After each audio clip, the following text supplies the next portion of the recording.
Hey guys, this is Sneijder. I'm here in London for Trance Sanctuary New Year's Eve.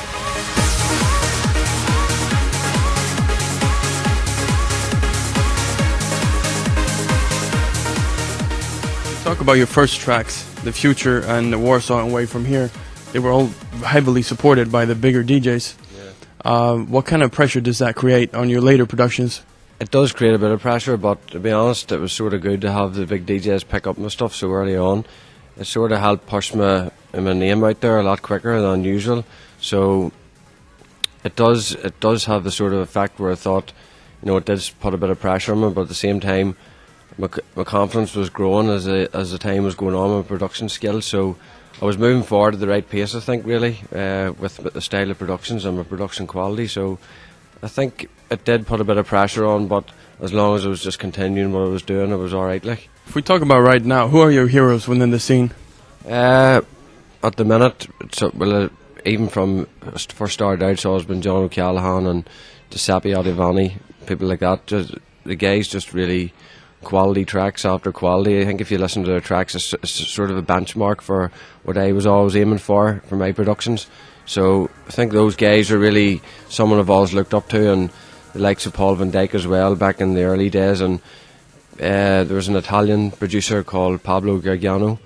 His sort of hard trance, he was sort of the one that got me. I loved his acids and all, and I think you can hear my sound coming through, influenced by his sounds, like sometimes hard but lots of acid, but yet euphoric as well. So that's what I tried to base my whole sound on as such. How hard was it to remix Giuseppe's Ready track? I mean, since you have the greatest respect for him like that. It was really hard, actually. I mean, to be offered that remix was really good for me, because it was I was only really starting out then, and it was a big thing. It was like just pulling a plate from it. It was I knew I had to deliver something good, and looking back on it now, I could have probably done a lot better on the remix, but it's just sort of, that's a learning curve, you know what I mean? But at that time, when I was handed the remix, I was really pleased with the outcome, and I got some good support and stuff. So it was a bit daunting, to be honest, to be handed that remix, but I tried my best, and I think it delivered. Like, it does sound good though. Yeah. John O Callaghan has in several interviews named you as a future trance star, and he did it again very recently. How does that feel? It feels amazing, as I really look up to John, really respect him as a DJ and as an artist, and over the last couple of years we've become close friends, sort of just trading emails and stuff, and playing gigs and whatever together. So I've come to know John quite well, and at the start it took a while to sink in that he was actually supporting my tracks and sort of naming me as such, but now it's like it's a big honour, and I'm just sort of trying to deliver each year on, I'm naming and just trying to push myself, and I respect it, You're Irish. Yeah. John is Irish. Yeah. We got Brian Carney, we got Paul Webster. We have a lot of guys who do well right now, but most importantly, you guys play it hard. Why do you think that is? So many Irish guys. I'm not sure, to be honest. I think maybe it's because years ago, when the trance scene sort of broke into Ireland, it was always the likes of Scott Project, Mauro Picotto, and the harder edge techno guys like that was the main focus of the dance scene when we were growing up. So I think that always carries through into your influences. On when you start to produce music, you're always taking sounds and ideas from the people you grew up listening to.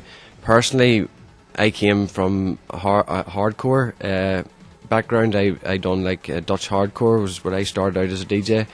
So that's where I got the harder influence, and then I moved into sort of side trancey stuff, which was the Pablo Gargano stuff,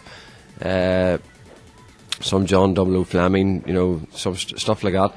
So I kind of went a different way. I think up in the north of Ireland it was more hardcore influenced, and in the south it was more like the techno was bigger down in around the Dublin area and such. But in the north of Ireland the hardcore scene was very big. So it's always been in the past, faster paced music as influences. I think that's where it comes from.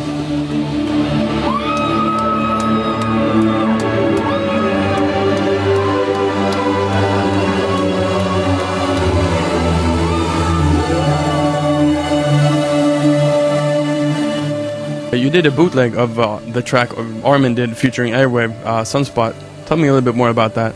Yeah, it's one of my favourite tracks from back in the days, big trance anthem as everybody knows, and I just wanted to give it a bit more of a future sort of touch to it, so I could play it in my sets with a bit more of an up-to-date style. So I just rewrote the melody and stuff and put the track together, and I was going to play it in my sets. It was just actually before State of Trance 550 last year, and I sent it to John like a few days before that, and he was asking did I have any tracks, you know, for consideration for play at the event. So I sent him the bootleg, and it was, as I said to you before, I came home and listened to the headphones, he dropped that track, so it was really amazing to see that. And then after that I sent the track to Armada, and they really liked the track, so I decided to release it. So it's an amazing feeling, because it was a track that I've listened to in nightclubs, standing on the dance floor, and heard many times, and to know that my version is actually going to get an official release is really, really amazing.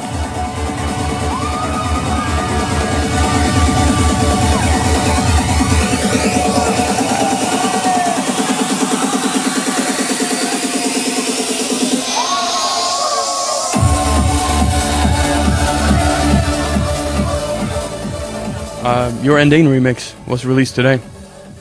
Yes, it was a really good remix. It was really good to work on it. Endane has amazing vocals, and the guys over at Black Hole asked me, did I fancy having a crack at trying to make a more uplifting version of it. So I had to go at it, and it's been getting really good. Armin played on the State of Trance, John's been playing it, I know Fela from Alan Fela's been playing it in all the sets, so it's been getting really good feedback and really good response on the forum and the net and stuff. So it's out now today on Beatport. That was just the first vocal remix I've done of this year. I have my own original track coming out with Jess Morgan last week of January. The track's called Skies on Fire. Another amazing vocalist, Jess Morgan. So I'm hoping that'll do well. It's been getting good feedback as well. It's a 136. Bit slower than my normal stuff, but it's still got nice bass lines and a bit of pace to it. So it's just I like the slower stuff, but it's still always trance orientated. So I want to sort of put my broaden horizons with some more slower stuff as well, but I'll still keep the 140 going as well. You were booked to play a State of Trance 600 in that Dan Boss for 2013. Yeah, absolutely amazing. I mean, I got the call from a manager to say there was a possibility that I could have been playing, and it was just really amazing feeling, but I didn't get the confirmation that I would definitely be playing until maybe 6 weeks ago, just before Armin announced the lineup, whatever. So to be included arguably the biggest trance event in the world is absolutely amazing feeling. It's a dream come true for me. As was said on my Facebook page last year, I was playing a gig in Belfast, and I was driving to the gig. I rushed home, and I was sitting in my studio watching the event live on the stream.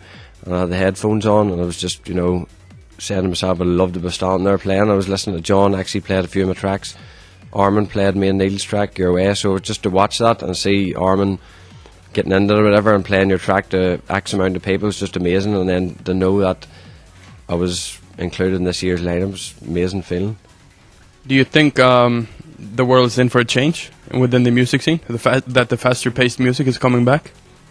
Yeah, I think a lot of DJs sort of jumped on the bandwagon there with the slower stuff, which is their own personal thing, whatever they want to do. But I think this year, 2013, trance is going to definitely come back. I mean, there's so many new producers coming through, and I think even the established producers at the minute are really, I think the trance music's just been bigger and better than it has ever been especially this last year. Some of the tracks, as you know yourself, has come out, have been absolutely amazing, and I can only see it getting better, to be honest. As technology is advancing, I think studio equipment is becoming far more accessible, whereas 10 years ago, you know, it cost a lot of money to get a track made or even start to learn, but now you can buy a studio in a box, really.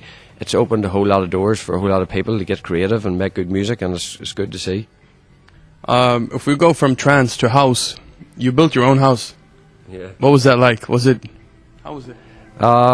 Me and my father were builders, that's what we do, so it's still in process. I haven't moved into the house yet, so I'm still toying between getting that finished and living in my own house, trying to make music at night, and it's a long haul, like, but I know I'll get there in the end. I've built a studio and stuff, and hopefully now this year I'll be in there and have a proper workspace to work in. I saw on Facebook you got your father some really cool Christmas presents.